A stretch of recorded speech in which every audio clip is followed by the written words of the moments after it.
আসসালামু আলাইকুম সবাইকে। আজকে আমরা মানব শরীরতত্ত্ব শ্বসন ও শ্বাসক্রিয়া এই অধ্যায় নিয়ে আলোচনা করব। তো শুরুতে কিছু টপিক লিখে রাখছি। তো শুরুতে জেনে নেওয়া যাক হচ্ছে শ্বসন কি।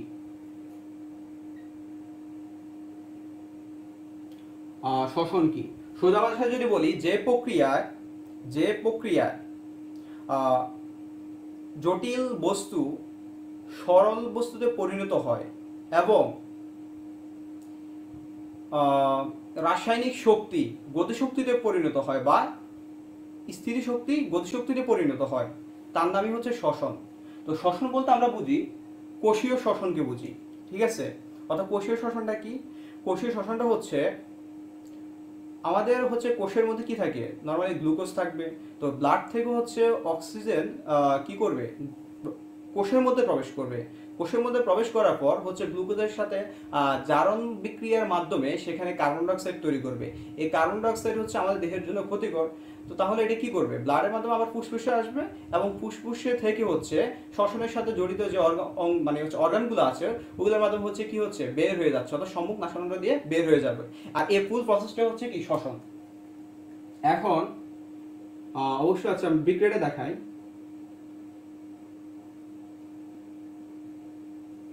গ্লুকোজের সাথে অক্সিজেন জারিত হবে এবং হচ্ছে 6 অণু পানি লাগবে।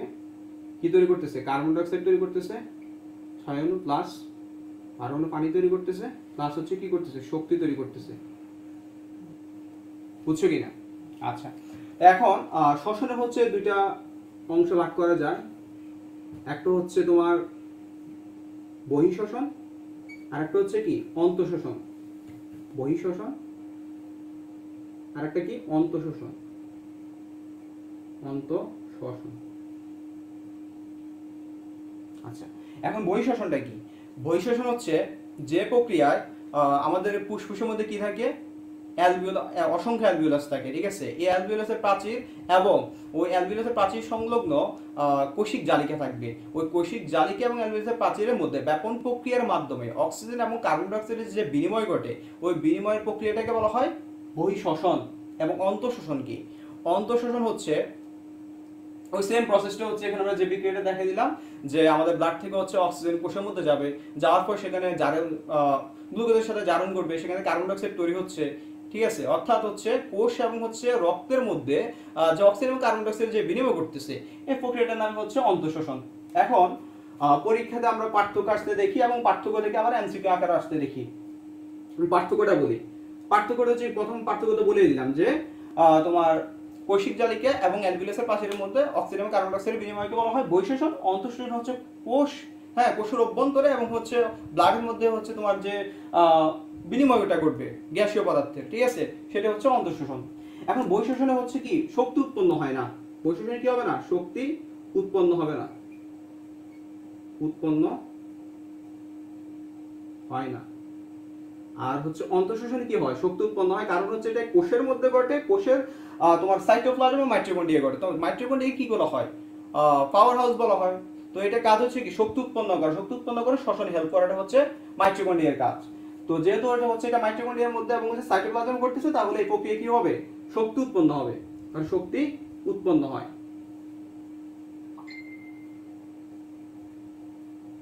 উৎপন্ন হয়।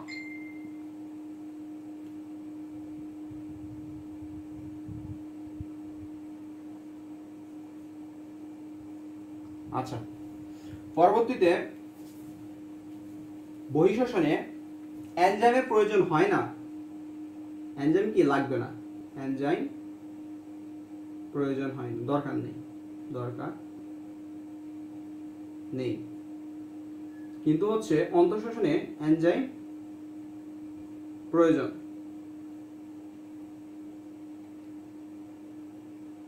বহিঃশ্বসন হচ্ছে একটা ভৌত রাসায়নিক প্রক্রিয়া আর অন্তঃশ্বসন হচ্ছে একটা জৈব রাসায়নিক প্রক্রিয়া। বিষয়টা বুঝছো কিনা?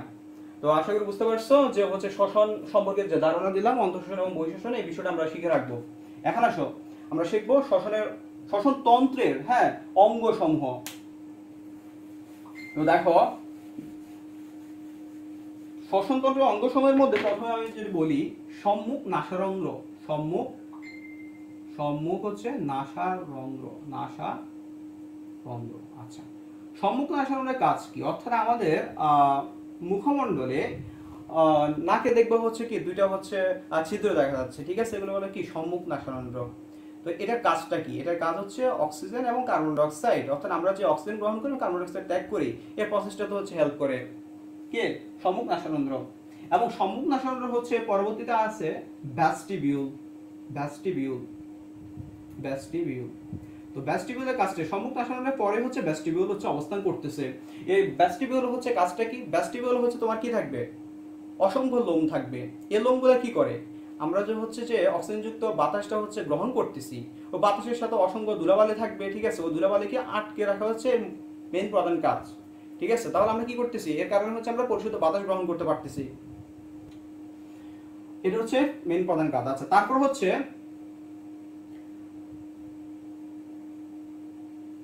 নাসার রন্ধ্র, সরি নাসা গহ্বর, নাসা গহ্বর।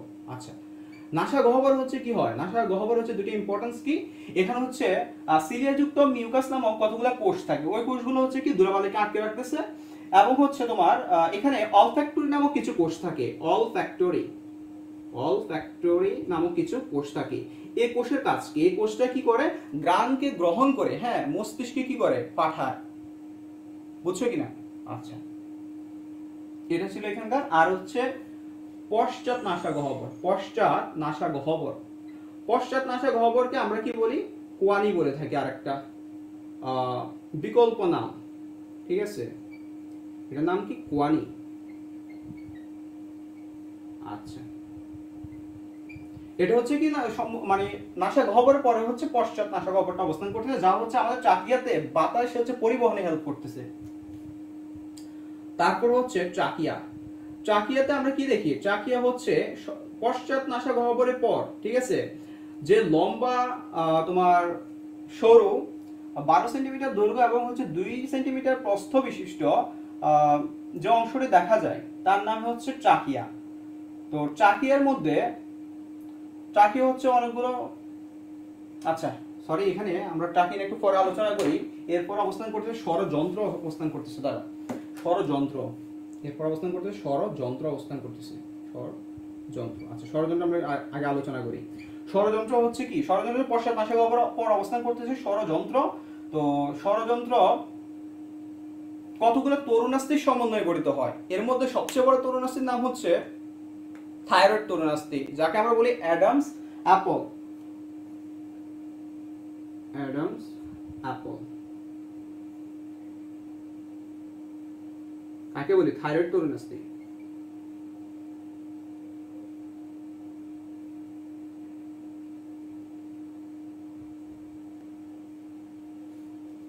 এবং এখানে থাকে কি? অ্যাপিগ্লটিস, যাকে আমরা বলি উপজিহ্বা, গ্লটিস। এর কাজ কি? এর কাজ হচ্ছে শ্বাসনালীতে বা ষড়যন্ত্র হচ্ছে কি করে? খাবার যাতে না প্রবেশ করতে পারে, অর্থাৎ খাবার প্রবেশে কি করে? বাধা দেয়।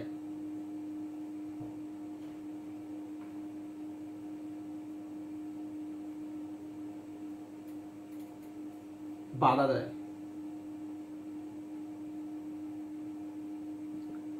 ঠিক আছে। এটা ছিল হচ্ছে ষড়যন্ত্র হচ্ছে মেন ইম্পর্টেন্স ব্যাপার স্যাপার।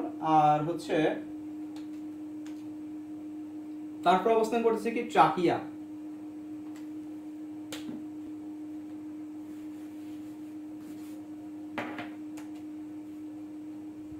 ট্রাকিয়া, আচ্ছা, ট্রাকিয়াটা হচ্ছে কি? ষড়যন্ত্রের পরে হচ্ছে ট্রাকিয়ার অবস্থান, এবং এটা হচ্ছে দৈর্ঘ্য 12 সেন্টিমিটার এবং প্রস্থ হচ্ছে 2 সেন্টিমিটার, এবং ট্রাকিয়া হচ্ছে 16 থেকে 20টি তরুণাস্থি সমন্বয় হচ্ছে গঠিত। আর এগুলোর শেপটা কেমন? সি আকৃতি, ঠিক আছে, তরুণাস্থিগুলোর শেপ কেমন? সি আকৃতি, এটা মনে রাখতে হবে। তারপরে হচ্ছে ট্রাকিয়ায় আমরা পরিশেষে হচ্ছে দুটা অংশ দেখতে পাই, অর্থাৎ হচ্ছে ট্রাকিয়া দুটো অংশে ভাগ হয়, যাকে বলা হয় কি? ব্রঙ্কাস বলা হয়, ডান ব্রঙ্কাস, বাম ব্রঙ্কাস। এখান থেকে হচ্ছে আবার তিনটা হচ্ছে অংশে ভাগ হয়, আর এটা হচ্ছে ডান ব্রঙ্কাস তিনটা অংশে, বাম ব্রঙ্কাস হচ্ছে দুটো অংশে ভাগ হয়, ঠিক আছে। তো এগুলো হচ্ছে কি? ডান ফুসফুস, আর এটা হচ্ছে কি? বাম ফুসফুসে প্রবেশ করে, ঠিক আছে। তো আমরা এখন ফুসফুস সম্পর্কে জানবো। ফুসফুস হচ্ছে, আচ্ছা ফুসফুস সম্পর্কে লিখি আগে। ফুসফুস।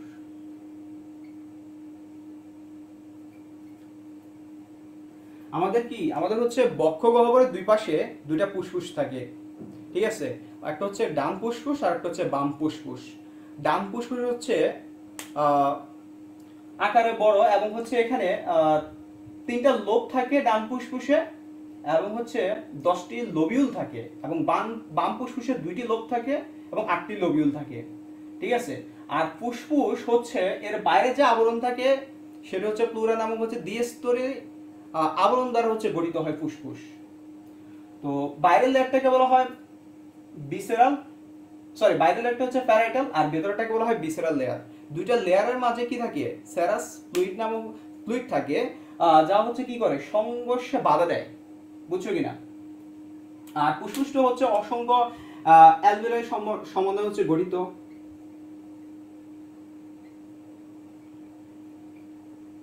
অ্যালভিওলাইয়ের সমন্বয়ে হচ্ছে গঠিত হচ্ছে ফুসফুস, ঠিক আছে? এই ছিল হচ্ছে ফুসফুস সম্পর্কে কথাবার্তা। এখন আমরা জানবো অ্যালভিওলাসের হচ্ছে গঠন সম্পর্কে জানবো।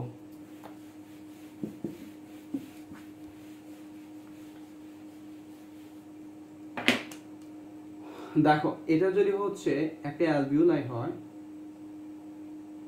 এখানে যদি তোমার এটা যদি হয় কি কৈশিক জালিকা, ঠিক আছে? আমরা একটু সামনে লিখি। আচ্ছা, এটা যদি হয় কৈশিক জালিকা, তো এক্ষেত্রে আচ্ছা অ্যালভিওলার কি সংজ্ঞাটা আমরা কিভাবে লিখব? অ্যালভিওলাসের সংজ্ঞাটা হচ্ছে আমাদের ফুসফুসের মধ্যে অবস্থিত স্কোয়ামাস এপিথেলিয়াল আবরণ, মানে হচ্ছে কতগুলো কোষের সম্বন্ধে গঠিত যে আমরা বিশেষ প্রকোষ্ঠ দেখতে পাই, সেগুলোর নাম হচ্ছে অ্যালভিওলাস, ঠিক আছে? এখন অ্যালভিওলাসে কি হয়? অ্যালভিওলাসের বাইরে থাকে হচ্ছে অ্যালভিওলাস সংলগ্ন একটা থাকে কি কৈশিক জালিকা থাকে। এই কৈশিক জালিকা কি হচ্ছে? এই কৈশিক জালিকায় তোমার পালমোনারি হচ্ছে ধমনী থেকে কার্বন ডাইঅক্সাইড যুক্ত ব্লাডটা হচ্ছে আসে, এবং হচ্ছে অক্সিজেন যুক্ত হচ্ছে ব্লাডটা কি হয়? পালমোনারি শিরা দিয়ে, ঠিক আছে? পালমোনারি শিরা দিয়ে কোথায় যায়? হৃৎপিণ্ডে যায়। এক্ষেত্রে যে কার্বন ডাইঅক্সাইড যুক্ত হচ্ছে ব্লাডটা আসে, তখন এই ব্লাড এখানে কি পালমোনারি ধমনী, পালমোনারি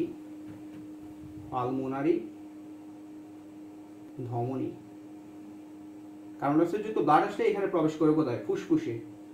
আচ্ছা, এবং অক্সিজেন যুক্ত হচ্ছে বাতাস হচ্ছে যখন সে ব্লাডে আসে কৈশিক জালিকা, তখন অক্সিজেন যুক্ত হচ্ছে ব্লাডটা কোথায় যায়? সেটা হচ্ছে পালমোনারি শিরা দিয়ে সেটা হৃৎপিণ্ডে যায়। বিষয়টা বুঝছো কিনা? আর এখানে যে প্রসেসটা করতেছে, এখানে হচ্ছে ব্যাপন প্রক্রিয়া সম্পন্ন হচ্ছে, অর্থাৎ কৈশিক জালিকা এবং অ্যালভিওলাসের যে প্রাচীর এটা খুবই পাতলা হয়ে থাকে, এখানে ব্যাপন প্রক্রিয়া কার্বন ডাইঅক্সাইড ফুসফুসের মধ্যে প্রবেশ করতেছে এবং অক্সিজেন ব্লাডের মধ্যে প্রবেশ করতেছে ফুসফুস থেকে, ঠিক আছে? আর এই পুরো প্রসেসটা হচ্ছে মূলত তোমার হচ্ছে কি হচ্ছে? এখানে গ্যাসের হচ্ছে কি বিনিময় করতেছে, গ্যাসের পদার্থে বিনিময় করতেছে। আর এভাবে হচ্ছে মূলত তোমার কৈশিক জালিকা এবং অ্যালভিওলাসের মধ্যে গ্যাসীয় বিনিময় প্রক্রিয়াটা সম্পন্ন হয়ে থাকে। এখন অ্যালভিওলাসের যে প্রাচীর আছে, ঠিক আছে?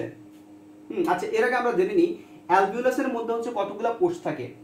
অ্যালভিওলাসের প্রাচীরের মধ্যে তোমার 5 ধরনের হচ্ছে কোষ থাকে, ঠিক আছে?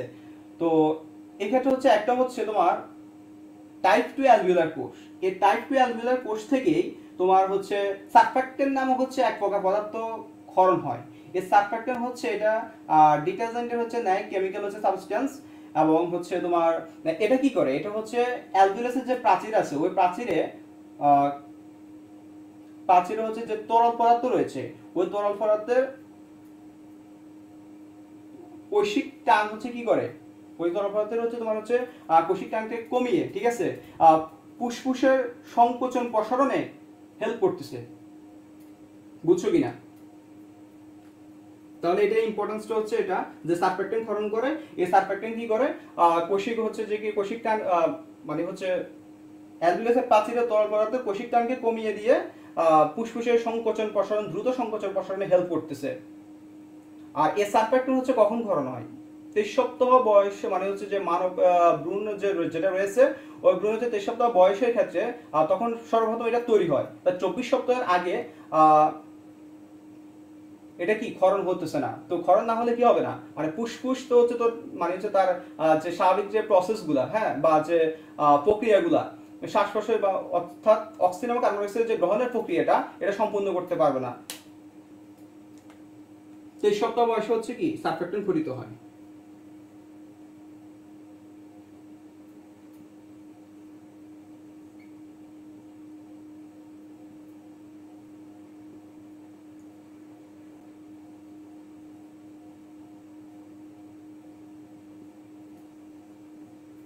ক্ষরণ ঘটে। আচ্ছা, এ ছিল হচ্ছে তোমার অ্যালভিওলাসের হচ্ছে গঠন এবং হচ্ছে মোটামুটি কাজ সম্পর্কে বললাম। এখন প্রশ্বাস ও নিঃশ্বাসের কার্যক্রম সম্পর্কে আলোচনা করব।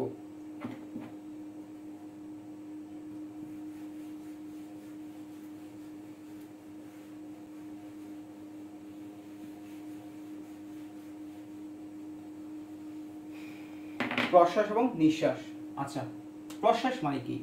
শ্বাস গ্রহণ করা বা শ্বাস গ্রহণ। যখন আমরা হচ্ছে শ্বাস গ্রহণ করি তখন আমাদের এক্ষেত্রে কতগুলো হচ্ছে পেশি হেল্প করে তোমার। যেমন হচ্ছে আমাদের ডায়াফ্রাম যে পেশিটা রয়েছে ওই ডায়াফ্রাম পেশিটা দেখবা শ্বাস গ্রহণের সময় সংকুচিত হচ্ছে, কিন্তু টেন্ডনটা হচ্ছে নিচের দিকে নেমে যাচ্ছে, এতে করে বক্ষগহ্বরের দৈর্ঘ্যটা বেড়ে যাচ্ছে।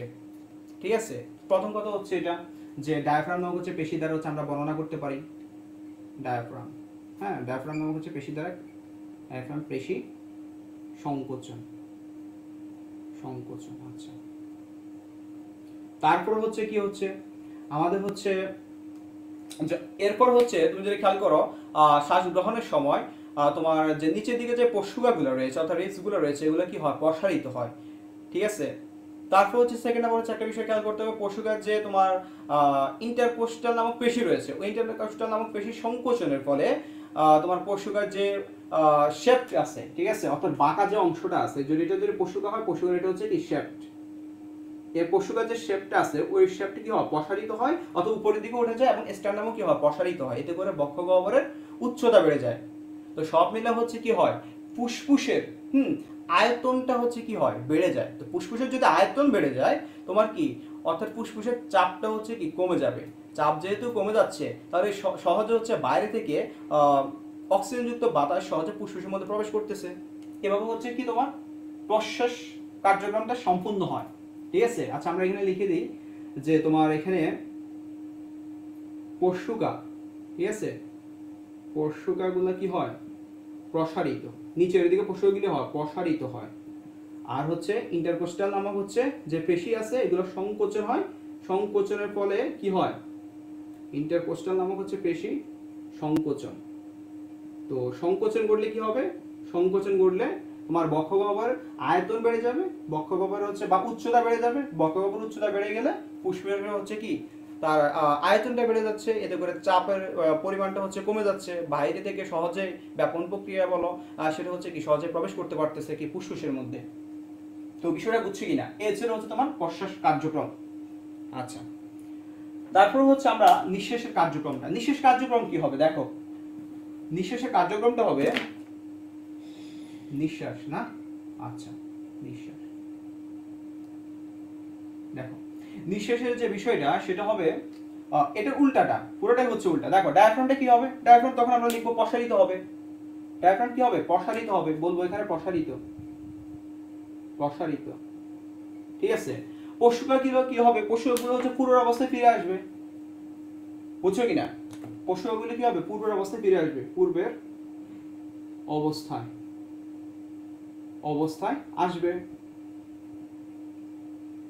ঠিক আছে, ইন্টারকোস্টাল হচ্ছে সংকোচন, তখন হচ্ছে কি হবে ইন্টারকোস্টাল যে পেশিগুলো আছে সেগুলো আবার পূর্বের অবস্থায় ফিরে আসবে। ঠিক আছে, মানে এটা স্বাভাবিক প্রসেসে ফিরে আসবে, পূর্বের অবস্থায়।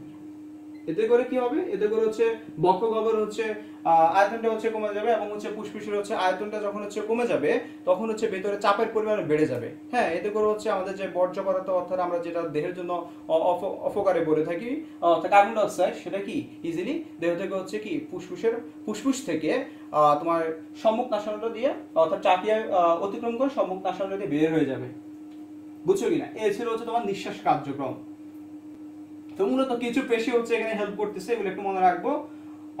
এ ছিল হচ্ছে কি কথাবার্তা যে নিঃশ্বাস এবং প্রশ্বাস কার্যক্রম সম্পর্কে। ঠিক আছে, তো আমরা হচ্ছে 3-4টা পয়েন্ট আমরা মনে রাখবো, এবং পয়েন্ট আকারে লিখলে আমরা ইনশাআল্লাহ ভালো মার্ক পাবো।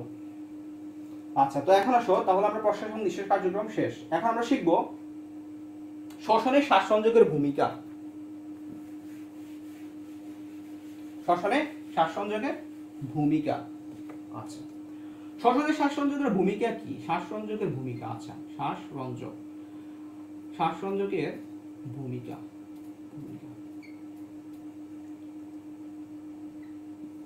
আচ্ছা, আমরা জানি হচ্ছে আমাদের লোহিত রক্তকণিকার তোমার হিমোগ্লোবিন নামক রঞ্জক পদার্থ থাকে, যাকে আমরা শ্বাস সংযোগ পদার্থ বলে থাকি। কেন বলে থাকি? এটা হচ্ছে তোমার অক্সিজেন এবং কার্বন ডাই অক্সাইড পরিবহনে হেল্প করে। ঠিক আছে, এই জন্য হচ্ছে আমরা বলে থাকি এটাকে শ্বাস সংযোগ পদার্থ।